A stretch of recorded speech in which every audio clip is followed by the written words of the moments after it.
teori langit itu ya nanti jadi egois. Langit itu atas izin Tuhan itu milik Rara.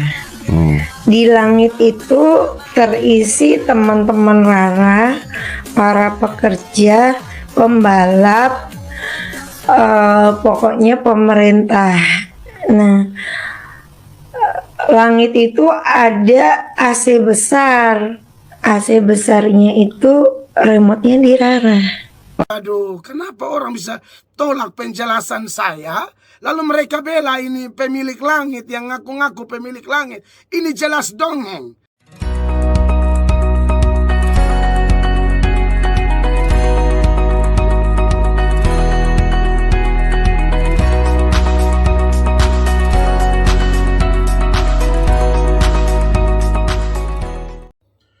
Kita berdoa untuk mendengar firman Tuhan, kita berdoa ya.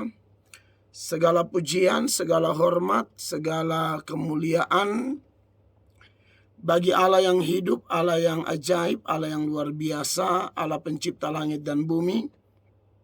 Terpujilah namamu Bapa dalam nama Tuhan Yesus Kristus. Pagi ini kami semua orang berdosa yang tidak layak, kami datang di hadapan hadirat-Mu.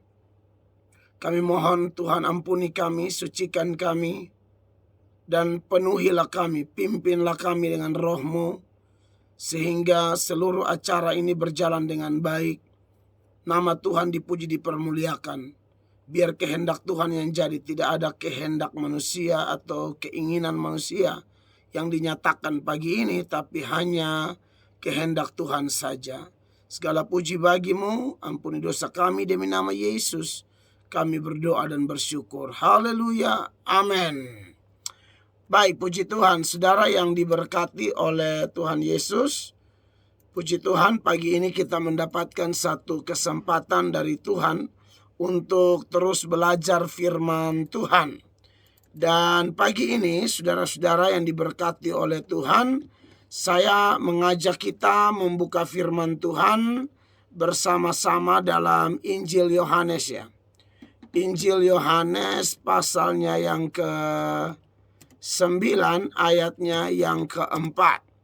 Injil Yohanes pasal 9 ayatnya yang ke-4. Demikian bunyi firman Allah. Kita harus mengerjakan pekerjaan Dia yang mengutus aku selama masih siang. Akan datang malam di mana tidak ada seorang pun yang dapat bekerja.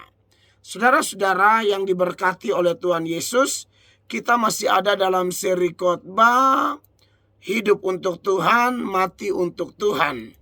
Dan nats pembuka yang juga akan kita bahas pada pagi ini, dari dalamnya kita akan menarik sejumlah pelajaran bagi perjalanan iman saya dan saudara selama kita diizinkan menjadi pengikut Kristus yang masih menumpang di dunia ini.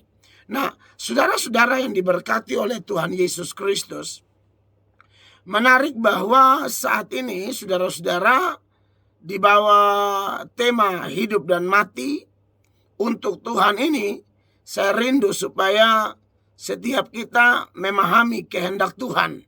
Seperti apa hidup untuk Tuhan dan seperti apa mati untuk Tuhan. Selama beberapa minggu kita sudah pelajari beberapa bagian firman Allah. Dan hari ini adalah Yohanes pasal 9 ayatnya yang ke-4. Jadi saudara, kalau orang mau mati untuk Tuhan, maka hidupnya dia harus mengerjakan pekerjaan Tuhan. Nah, dari Yohanes pasal 9 ayat 4 ini, kekasih-kekasih Tuhan, kita mendapatkan beberapa pelajaran yang sangat menarik untuk kita terapkan dalam kehidupan kita. Ya, yang pertama ialah seputaran keharusan untuk saya dan saudara bekerja untuk Tuhan atau mengerjakan pekerjaan yang Tuhan inginkan, saudara-saudara. Kita tahu bahwa latar belakang dari teks ini di mana Tuhan mau menyatakan kepada murid-muridnya yang pada waktu itu, saudara yang diberkati oleh Tuhan Yesus Kristus, mereka sedang lewat, lalu mereka lihat ada orang buta yang butanya sejak lahir. Perhatikan ayat 1 dan seterusnya. Waktu Yesus sedang lewat, ia melihat seorang yang buta sejak lahirnya. Murid-muridnya bertanya kepadanya, "Rabi, siapakah yang berbuat dosa, orang ini sendiri atau orang tuanya, sehingga ia dilahirkan buta?" Jadi waktu itu memang ada pandangan umum, saudara-saudara, di mana kalau ada orang mengalami bencana, sakit, dan lain sebagainya, selalu dianggap bahwa itu pasti gara-gara dosa.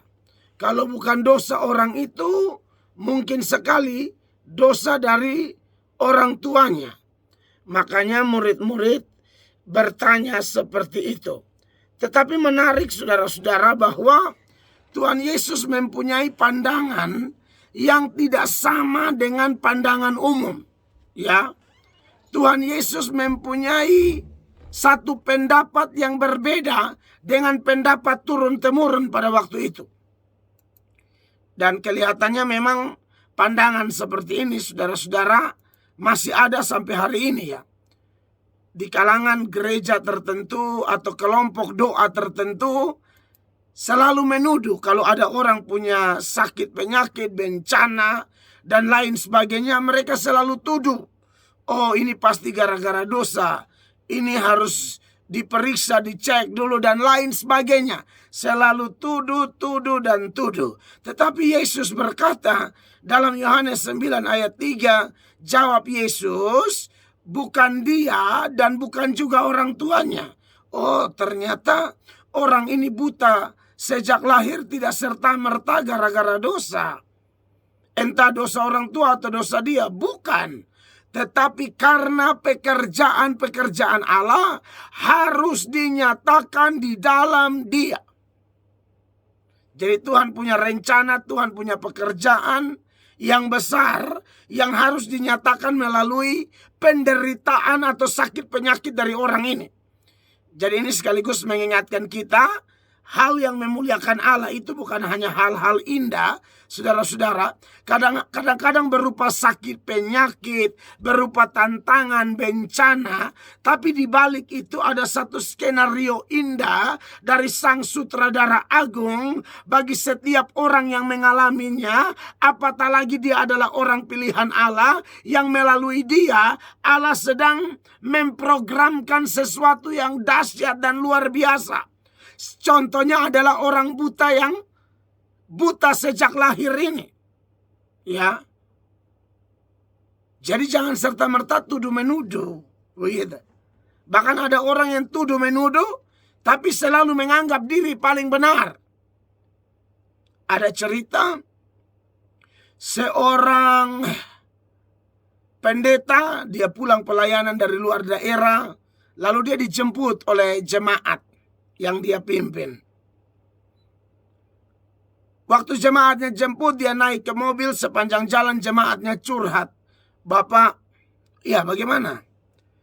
Kemarin tuh ada dengar berita badai besar di daerah ini." "Oh iya tahu. Bapak, rumah saya habis, Pak." Langsung bapak pendetanya langsung bilang kepada jemaat yang curhat ini, "Kan saya sudah bilang sama Bapak, Bapak harus bertobat, Bapak harus membuang dosa-dosa Bapak, dan lain sebagainya." Itu terjadi karena memang Bapak terlalu bermain-main dengan dosa. Makanya rumah Bapak dibawa oleh angin, dibawa oleh badai tersebut. Langsung si jemaat bilang begini, "Tapi masalahnya bukan rumah saya saja, Pak.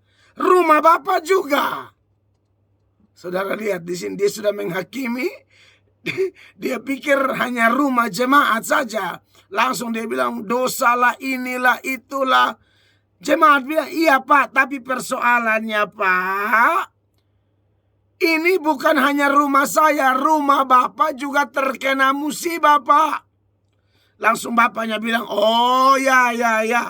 Kalau memang rumah saya juga kena, ya kita ingatlah Tuhan pasti turut bekerja dalam segala perkara untuk mendatangkan kebaikan.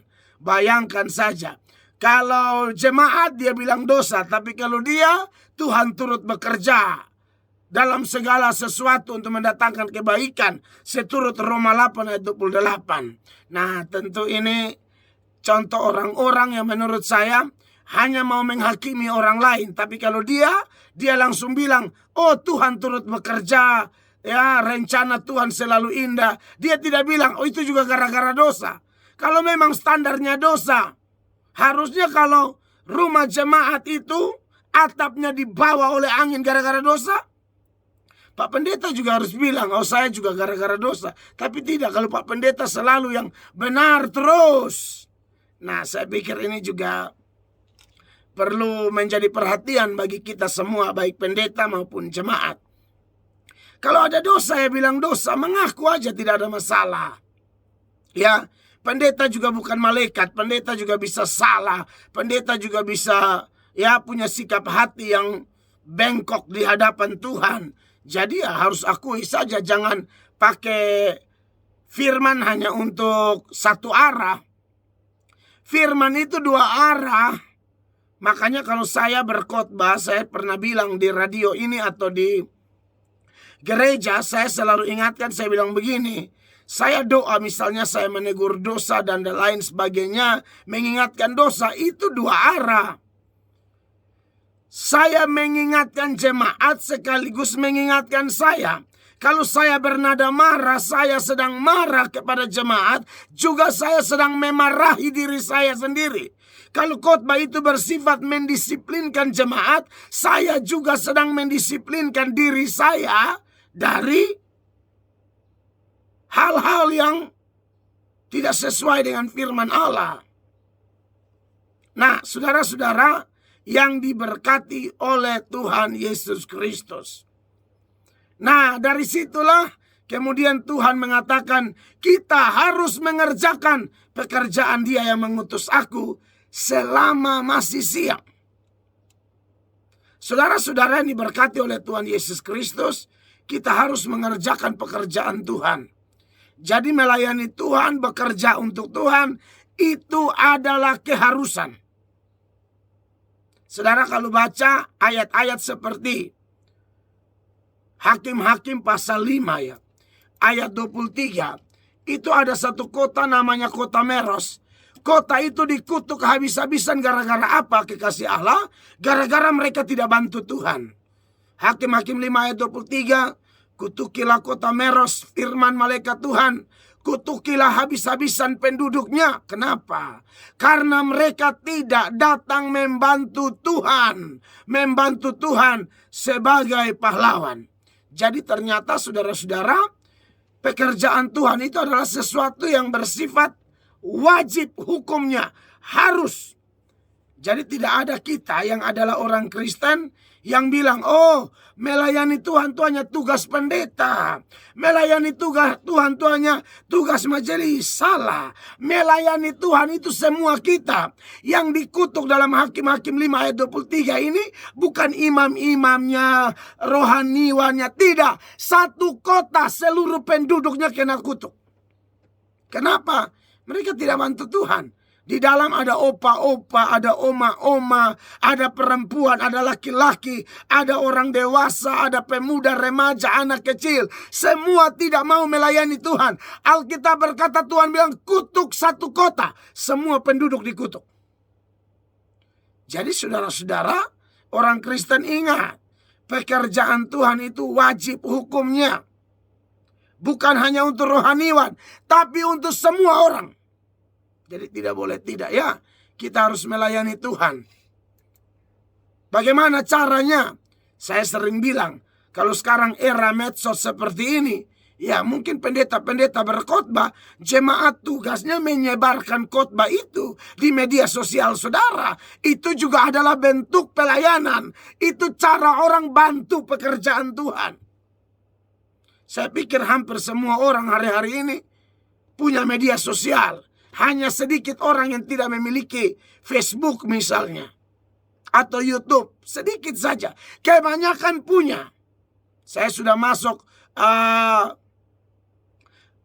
ke desa-desa. Pokoknya sepanjang ada sinyal di sana, pasti orang-orang bisa mendapatkan atau mendengarkan khotbah.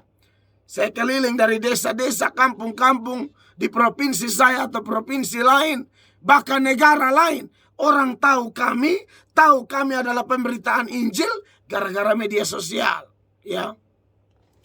Nah, jadi saudara-saudara yang diberkati oleh Tuhan Yesus, semua harus melayani Tuhan. Apalagi saudara yang sudah komitmen mau melayani Tuhan, itu jangan sampai lalai. Kalau saudara lalai, Yeremia pasal 48 ayat 10 bagian A bilang begini. Terkutuklah orang yang melaksanakan pekerjaan Tuhan dengan lalai. Ya, kalau sudah komitmen bekerja untuk Tuhan sungguh-sungguh, ya. Jangan main-main.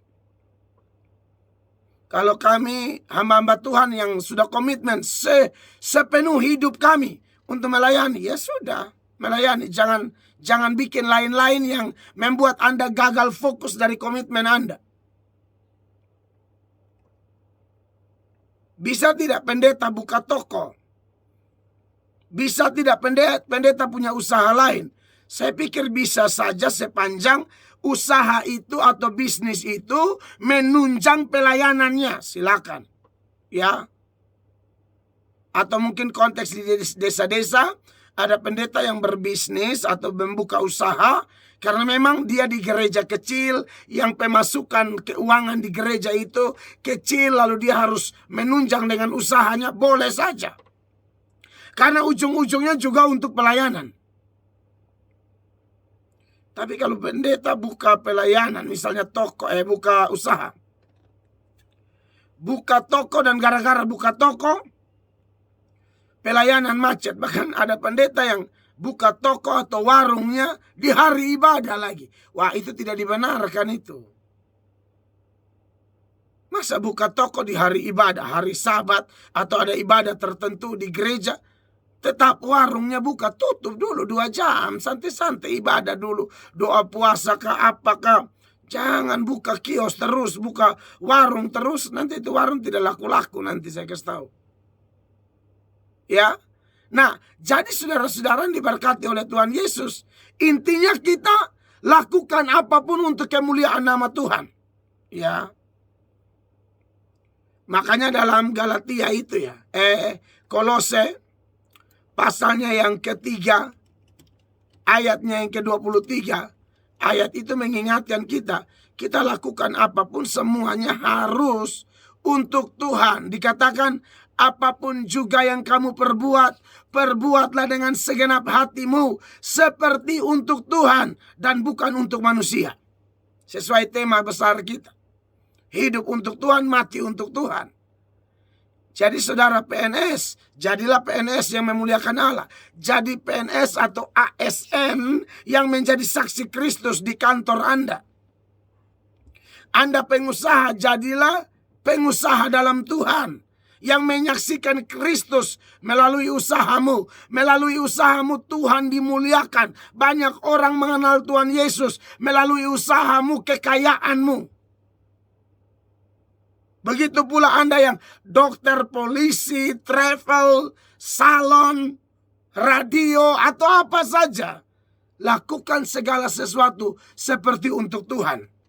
Nah, kalau yang pekerjaan sekuler begitu saja harus untuk menjadi saksi bagi kemuliaan nama Tuhan. Apalagi majelis, apalagi pendeta, apalagi rohaniwan. Itu wajib hukumnya. Lakukanlah seperti untuk Tuhan. Ya, ingat di dalam Tuhan itu tidak ada posisi netral. Tidak bilang, saya tidak melayani tapi saya juga tidak jahat. Saya ada di tengah-tengah, tidak bisa. Di dalam Tuhan tidak ada posisi netral. Pilih, ikut Tuhan, jadi kawannya Tuhan atau lawannya Tuhan. Di tengah-tengah tidak bisa. Matius pasal 12 ayat 30. Siapa tidak bersama aku, ia melawan aku. Dan siapa tidak mengumpulkan bersama aku, ia mencerai-beraikan. Saudara lihat itu kalimat ya. Siapa tidak bersama aku, ia melawan aku. Jadi tidak ada bilang, oh saya di tengah-tengah.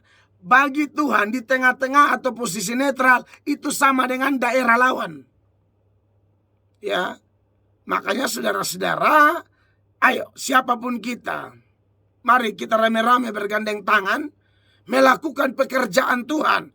Karena itu keharusan. Beritakan Injil, bawa jiwa, dukung pemberitaan Injil. Mungkin kita bukan pengkhotbah, tapi kita bisa di bagian yang lain. Saya kalau ber-KKR pergi kunjungi pemberitaan Injil di desa-desa, saya bawa tim. Tim kami harus makan, harus ada orang yang jago masak di situ. Dan bukan perempuan, kadang-kadang laki-laki yang masak di tim kami. Karena kami tidak mau bikin repot orang di desa. Ya mereka pasti siap juga, tapi intinya kami tidak mau seperti bikin repot, bikin orang jadi beban. Makanya kalau ke desa saya telepon panitia di desa sana, saya bilang jangan repot-repot ya, kami juga bawa bahan makanan dari kota. Ya, ada yang susun kursi, ada yang atur sound system, ada yang pegang kamera, ada yang semua itu penunjang tuh. Seperti Tuhan Yesus melayani selalu ada tim yang menopang Tuhan Yesus. Jadi tidak bisa ada posisi netral. Saudara masih ingat kan Lukas pasal 8 mulai ayat 1 sampai 3. Tidak lama sesudah itu Yesus berjalan berkeliling dari kota ke kota dan dari desa ke desa, memberitakan Injil kerajaan Allah. Ke-12 muridnya bersama-sama dengan dia. Dan juga beberapa orang perempuan yang telah disembuhkan dari roh-roh jahat atau berbagai penyakit, yaitu Maria yang disebut Magdalena yang dibebaskan dari 7 roh jahat, Yohana istri Kusa bendahara Herodes, Susana, dan banyak perempuan lain. Perempuan-perempuan ini melayani rombongan itu dengan kekayaan mereka. Nah, Anda lihat di sana. Zaman itu perempuan tidak boleh tampil, tapi itu tidak membuat mereka kemudian tidak bikin apa-apa. Mereka ada di barisan belakang, mereka tidak kelihatan, tapi kekayaan mereka menopang tim tersebut. Karena tidak bisa, pelayanan kan mesti makan, minum, dan lain sebagainya. Kalau konteks sekarang harus transport, ini, itu segala macam. Maka diberkatilah saudara-saudara yang mendukung pemberitaan Injil di mana-mana. Mungkin saudara tidak pergi, tapi doa Anda, dana Anda, mungkin daya Anda tidak memungkinkan, tapi doa Anda, dana Anda dukung persekutuan doa ini, itu, penginjil ini, penginjil itu, silakan. Kita harus sebarluaskan Injil ini di mana-mana. Karena bekerja untuk Tuhan itu adalah keharusan. Begitu. Semua kita pasti punya talenta. Ada yang 5, ada yang 4, ada yang 3, ada yang 2, atau mungkin ada yang 1. Dan saya sudah jelaskan berkali-kali. Definisi talenta itu apa? Talenta adalah segala sesuatu yang Allah berikan kepada kita, kita pakai kembali untuk kemuliaannya. Tenaga, waktu, kesehatan, pengaruh, kecantikan, ketampanan, kepintaran, kekayaan, harta. Itu semua talenta. Bakat-bakat seperti menyanyi, bicara, ya, bisa bikin program, macam-macam. Jago dalam IT dan lain sebagainya. Itu semua titipan Allah. Harus dipakai untuk kemuliaan nama Allah. Apalagi zaman sekarang, era media sosial seperti ini. Wow. Itu sangat dibutuhkan untuk kelancaran pekerjaan Tuhan. Jangan ada yang kubur talenta ya. Kalau saudara kubur talenta, saudara tahu sendiri akibatnya. Dalam Matius 25 itu, saudara-saudara, di ayatnya yang ke-26, bagaimana kecaman Tuhan, kemarahan Tuhan kepada hamba yang kubur talentanya. Ayat 26, maka jawab tuannya itu, hai kamu hamba yang jahat dan malas. Saudara, malas itu jahat di mata Tuhan. Saya ada, aduh badan kurang enak, ini kurang enak. Ya, kepala nyut-nyut, kepala tatikam, ini tatikam, itu tatikam. Selama Tuhan tikam semua betul-betul. Ya, terlalu banyak alasan tatikam. Melayani Tuhan kok tatikam. Salah satu pendeta dia tegur jemaat Tuhan yang dia pimpin. Bagus, ini jemaat suka cari uang. Pagi-pagi dia bisa pikul ikan, jalan keliling ini Kupang, setengah kota Kupang, dia bisa jalan dari satu kelurahan ke kelurahan, bangun jam 4 pagi. Bagus itu cari. Tapi bagian mau ibadah, ini tatikam, itu tatikam. Tapi kalau pikul ikan keliling kelurahan, tidak tatikam. Lalu pendetanya marah besar. Lalu pendetanya share cerita ke saya. Saya bilang, wow, luar biasa itu. Pendeta begini yang dibutuhkan. Ya, karena untuk uang atau cari makan minum yang saya sudah bilang, batasnya makan seenak apapun, batasnya kan toilet. Kaya apapun, batasnya kan lubang kubur.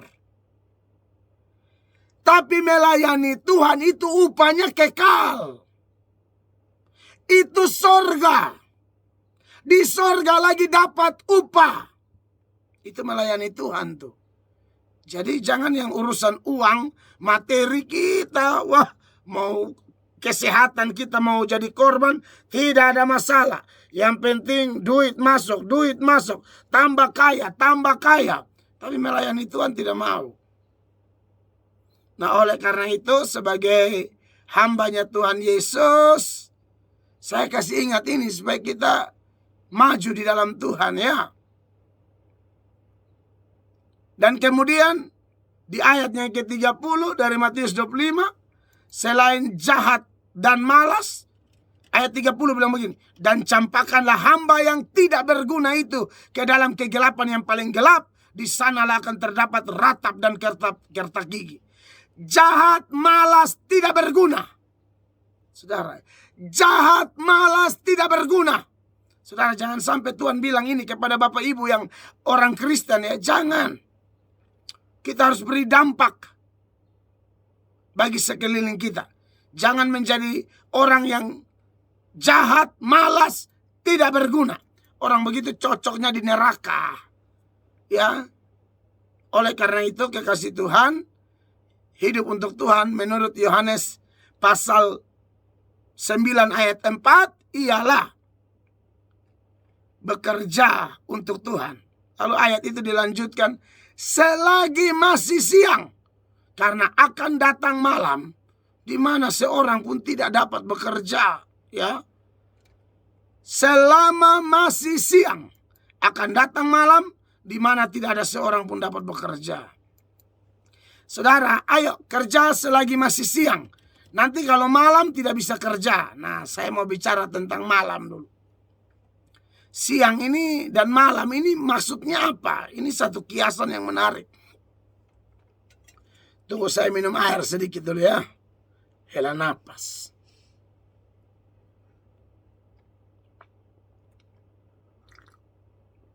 Haleluya. Iya, jadi kekasih Allah, kerja selagi masih siang. Wow. Karena datang malam tidak bisa bekerja. Nah, malam ini berbicara apa? Yang pertama, malam ini bicara keadaan di mana orang sudah tidak mau lagi menerima berita firman. Makanya kalau selagi disuruh kerja, beritakan Injil secepat-cepat mungkin.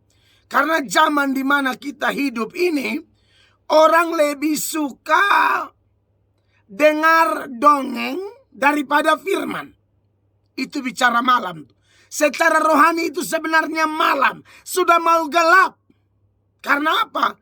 Firman Allah yang jelas-jelas punya fungsi. Seturut 2 Timotius 3 ayat 16. Segala tulisan yang diilhamkan Allah, itu firman Allah, Kejadian sampai Wahyu, memang bermanfaat untuk mengajar, untuk menyatakan kesalahan, untuk memperbaiki kelakuan, untuk mendidik orang dalam kebenaran. Ayat 17-nya bilang, supaya tiap-tiap manusia kepunyaan Allah itu diperlengkapi untuk setiap perbuatan baik. Jadi fungsi firman Allah seperti itu tuh.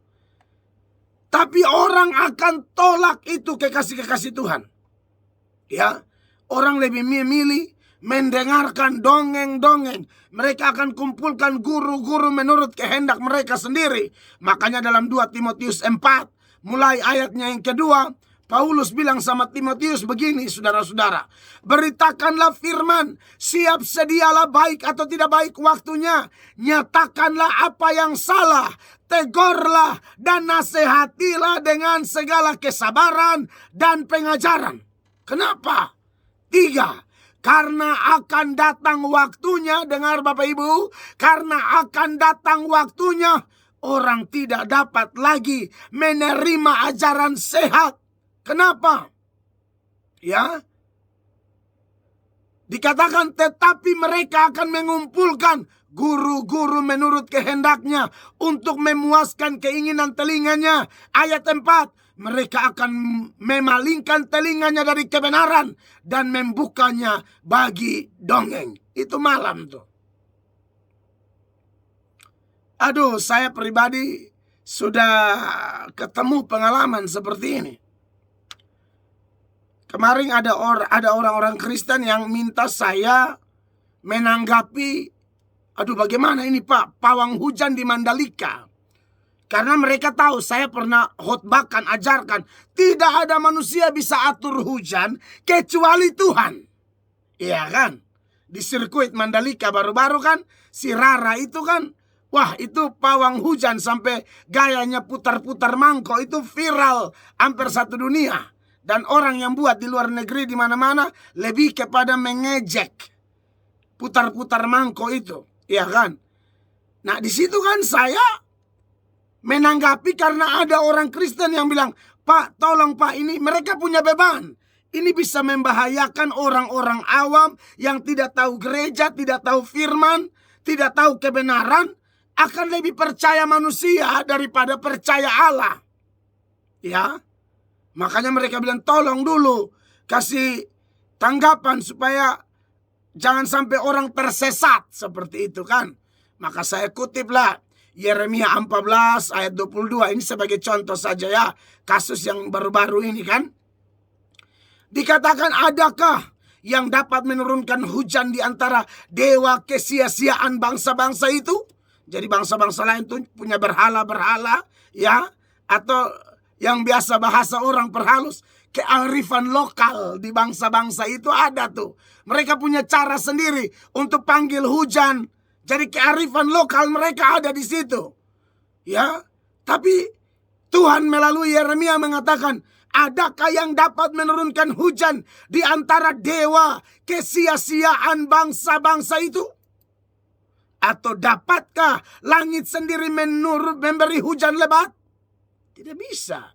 Bukankah hanya Engkau saja ya Tuhan Allah kami, pengharapan kami yang membuat semuanya itu? Jadi Tuhan yang menurunkan hujan, Tuhan yang menahan hujan, itu tidak tergantung bilang alasan kearifan lokal lah, alasan ini itu tidak ada. Ya, Amos 4 ayat 7. Aku pun telah menahan hujan daripadamu ketika 3 bulan lagi sebelum panen. Aku menurunkan hujan ke atas kota yang satu dan tidak menurunkan hujan ke atas kota yang lain. Ladang yang satu kehujanan dan ladang yang lain tidak kena hujan menjadi kering. Siapa yang melakukannya? Tuhan bilang, aku. Bukan pawang hujan atau alasan kearifan lokal lah, inilah itulah.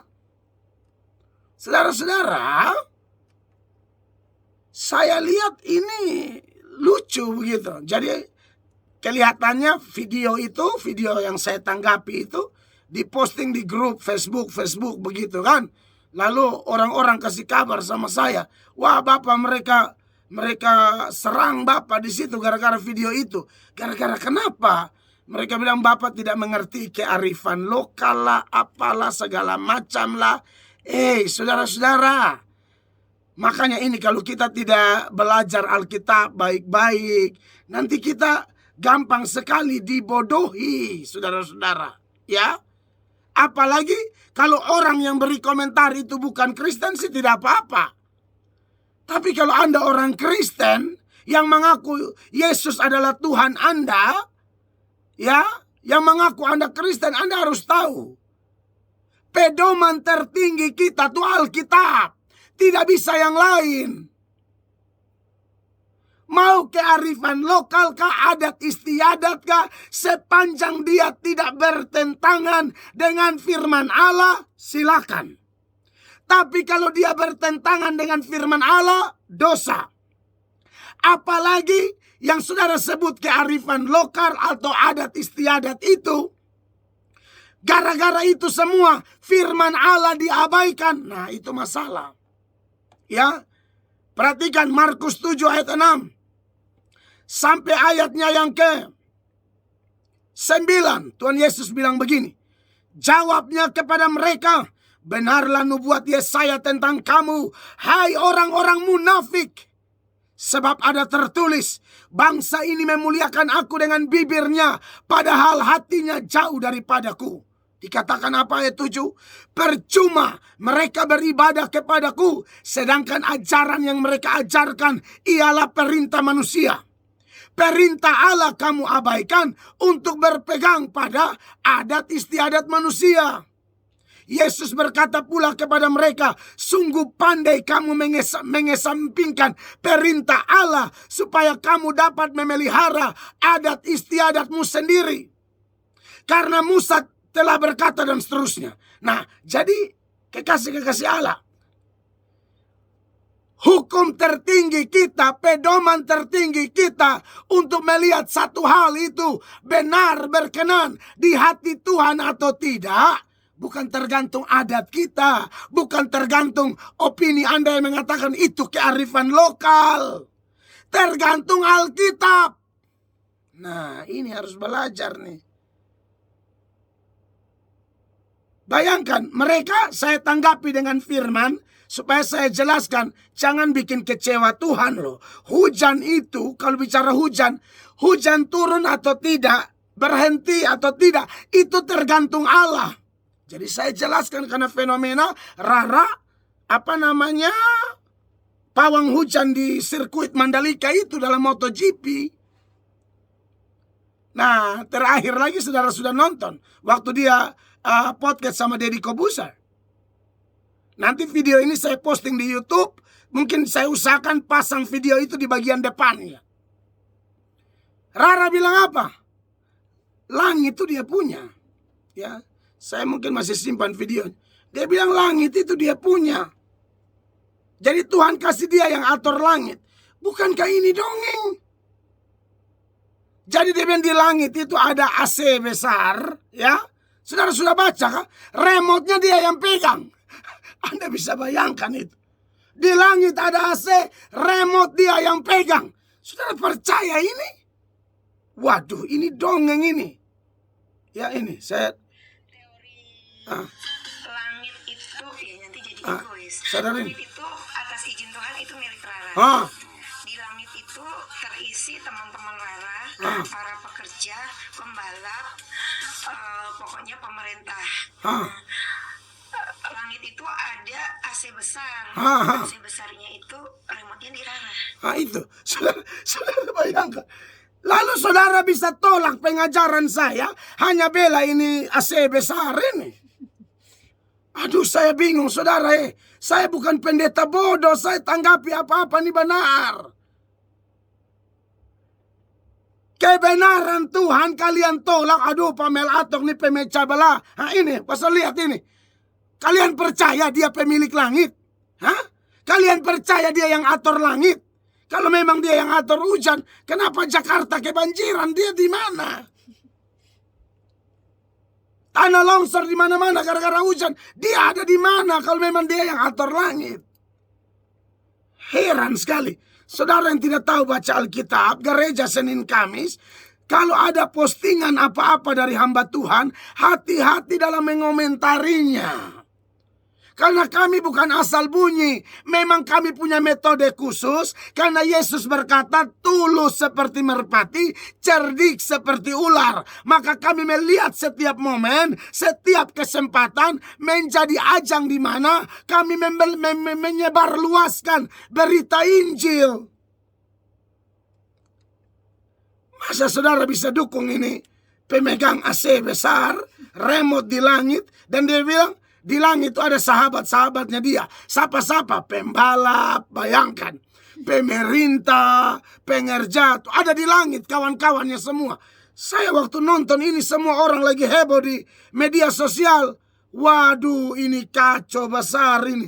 Lalu video saya yang menanggapi dengan dasar firman yang mengingatkan bahwa tidak ada orang bisa menurunkan hujan, tidak bisa. Nabi Elia saja, saudara-saudara, Nabi Elia saja itu memohon, itu nabi.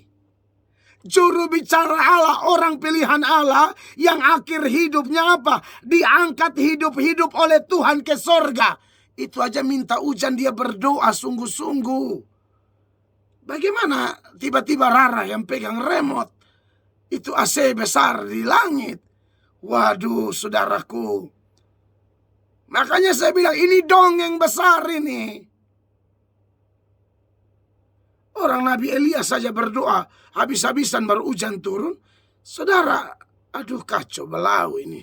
Ya, Yakobus 5 ayat 17, 18. Saya baca buat kita semua. Elia adalah manusia biasa sama seperti kita. Dan ia telah bersungguh-sungguh berdoa supaya hujan jangan turun. Dan hujan pun tidak turun di bumi selama 3 tahun dan 6 bulan. 18. Lalu ia berdoa pula dan langit pun menurunkan hujan dan bumi pun mengeluarkan buahnya. Tapi Elia tidak pernah mengatakan, aku yang pegang remote. Ini satu. Saya waktu nonton saya bilang, waduh, kenapa orang bisa tolak penjelasan saya? Lalu mereka bela ini pemilik langit yang ngaku-ngaku pemilik langit. Ini jelas dongeng. Kenapa? Saudara masih ingat ya, dalam pencobaan di padang gurun, setan mencobai Yesus. Salah satu pencobaannya dia bilang apa? Kamu harus sembah aku karena seluruh dunia ini aku sudah, itu milikku. Apakah itu memang milik setan? Omong kosong. Tidak pernah setan menjadi pemilik langit, bumi atau dunia ini. Omong kosong, ya. Saudara lihat di Matius 4 ayat 8 itu. Dan iblis membawanya pula ke atas gunung yang sangat tinggi. Dan memperlihatkan kepadanya semua kerajaan dunia dengan kemegahannya. Dan berkata kepadanya, semua itu akan kuberikan kepadamu jika engkau sujud menyembah aku. Apakah ini benar? Omong kosong. Setan itu penipu dari awal. Ya. Mazmur 24 bilang apa? Mazmur Daud. Tuhanlah yang empunya bumi serta segala isinya dan dunia serta yang diam di dalamnya. Nah, kalau setan omong ini saja kita bisa bantah dan mengatakan kosong, apalagi Rara bilang dia yang atur langit. Sekali lagi, nanti videonya yang saya perdengarkan itu saya pasang di depan. Video saya posting di YouTube. Dan teman-teman, kalau saya posting di YouTube, bagi lagi ke grup-grup itu. Dan waktu orang bodoh tanggapi Anda, anak-anak Tuhan harus bangkit. Hantam mereka, bombardir mereka dengan firman. Karena saya tidak percaya ya bahwa firman bisa kalah dengan setan. Tidak bisa. Firman kebenaran. Injil kekuatan Allah. Jadi saudara, saya kan tidak ada urusan dengan Facebook model begitu. Anda hantam di sana. Orang jelaskan firman, mereka bela yang dongeng lagi. Jadi tidak ada itu. Setan aja tipu. Bilang dia yang punya seisi dunia. Omong kosong. Tuhan yang punya seisi dunia. Sekarang saya nonton itu, saya bilang, aduh sedih. Langsung saya sedihnya, kok mereka bisa tolak ajaran yang saya ajarkan berdasarkan kitab suci. Lalu mereka bela pawang hujan di Mandalika. Wah, kacau, kasihan. Makanya kekasih-kekasih Tuhan, sebagai hamba Tuhan Yesus, ini nih saya mau ingatkan. Kerja saya lagi masih siang, kalau malam sudah model kayak begini. Malam itu di mana orang lebih suka dongeng daripada firman. Yang kedua, apa artinya malam? malam itu saudara bisa berarti kita hanya rencana menginjil, tetapi ternyata kita menunda, akhirnya orang yang mau kita ajak untuk ke gereja atau injil, dia mati. Itu bahaya.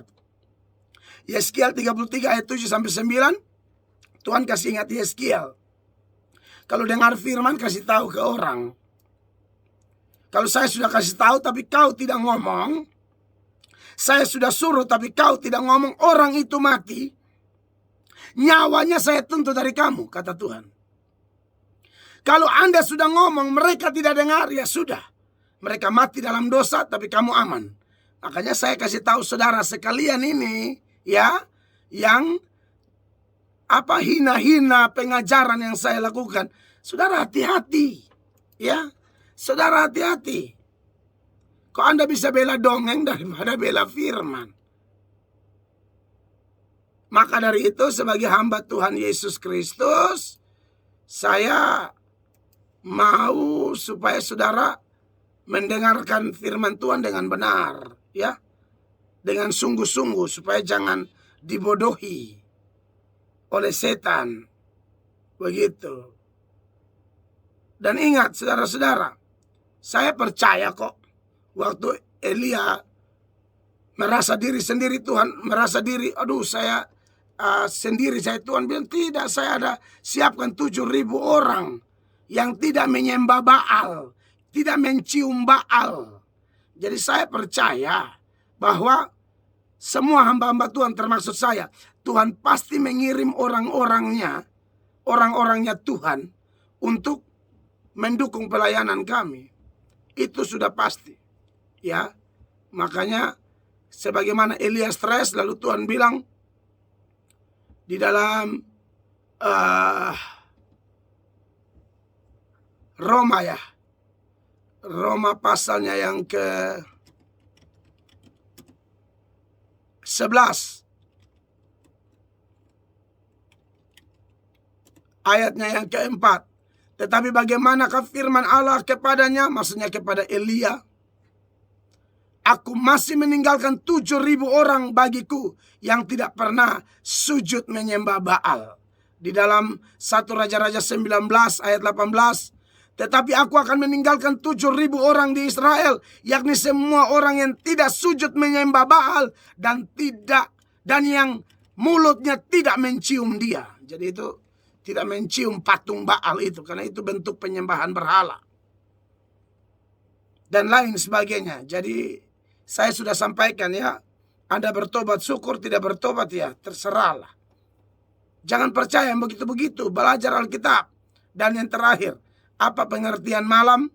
Malam bisa berarti kitanya yang justru meninggal. Itu malam tuh. Jadi selagi masih hidup, selagi masih tarik napas, ayo kita kerja untuk Tuhan. Kiranya khotbah saya yang sederhana ini memberkati dan menguatkan Bapak Ibu jemaat sekalian. Shalom. Terima kasih Bapak Gembala untuk firman Tuhan yang sangat memberkati.